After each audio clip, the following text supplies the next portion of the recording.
All right, so let's shoot this Glock again as a baseline. So watch the way the gun moves and the way that I'm holding it. Again, this gives you a pretty good baseline. If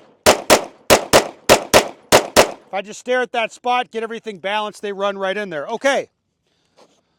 What about this pistol? What's going to change? All right, so this pistol, like, the bore axis is a little bit higher. It feels torquey in my hands. I don't have grip tape on it. So to me, when I'm shooting this, I have to clamp, like be very conscious to get my support hand clamped in there. All right, and I feel like I have to be patient as it's returning because it's really easy to try to like snap my dominant hand forward and like torque on this thing. All right, now look what this looks like. How different does that look in my hands?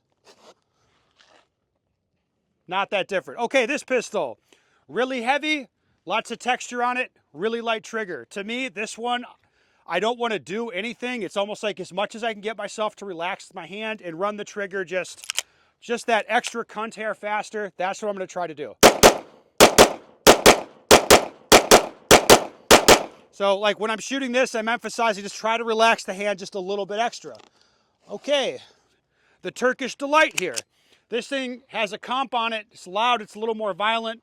Like there's a weird kind of squared off bit back here and it's kind of slick. I don't have any tape on it. So I'm really feeling like I'm going to struggle to keep my support hand in contact with it. And again, it's just keep my firing hand relaxed so I can actually run the pistol aggressively.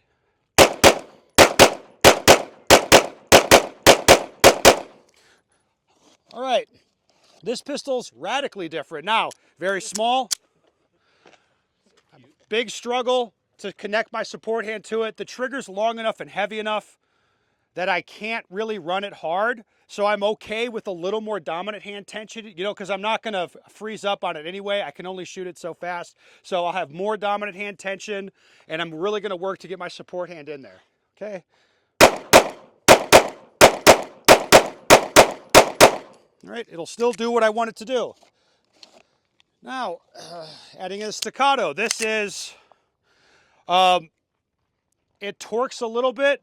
Unlike the comped one, it feels a little torquey and the grip is slick, but this one's pretty easy to shoot, I think.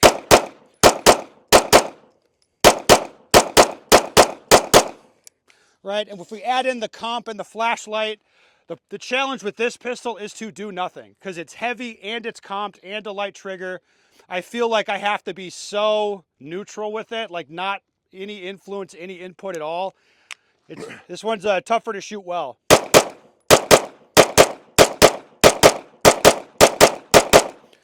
All right. You get the idea, like very different pistols, but the same principles on all of them.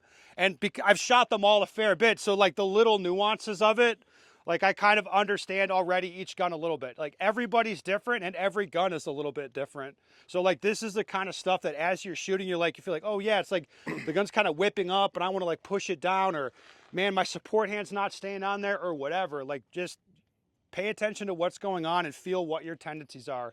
You can shoot any gun pretty well if you're paying attention. Right. So I think the big takeaway from this is right, principles over technique.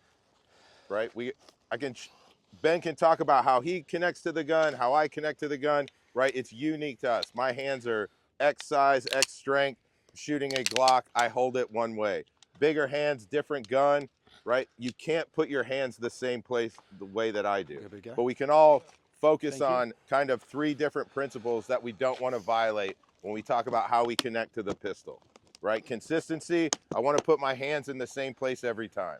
Stability is once I get that gun out of the holster and I set the pressures, those cannot change during the shooting cycle, right? That's how I influence the gun, is by changing how I'm connected to it while I'm shooting, right? And then durability, right? Is my grip as good after the 8th shot, 6, 7, 8, however many you shoot? Is it as good after those shots as it was before the first, right? If we all look at those three principles, right, that cues you in to mistakes that happen. The dot will show you what changed, and then just tie cause and effect together.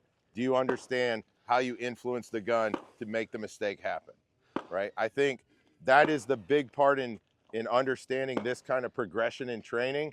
You know, you think about it, would you ever take your car to a mechanic if it was running perfectly? You got to break it, right? That's how you know how it needs to get fixed. The only way to do that is we've got to pressure test foundational skills, right? Grip and vision, I think, are the two ones. No one yet has talked about how we press the trigger, right? When Ben's shooting, did anyone see a different trigger press across any of those guns, right? And I think it's a worthless discussion, right? It's a very outcome-focused discussion. If we put everybody up, regardless of the guns, at 3 yards, said shoot the target as fast as you can 5 times, who's going to press the trigger the way you were taught? No one. It's not worthwhile talking about it, right? And in terms of application, if you're a cop, if you're a practical shooter, competitive guy, you're going to press the trigger the same way for most targets. The only thing that might change is the speed at which you press it. All right? Yeah. Keep going. Let's keep going. We'll back them up to. All right, let's go.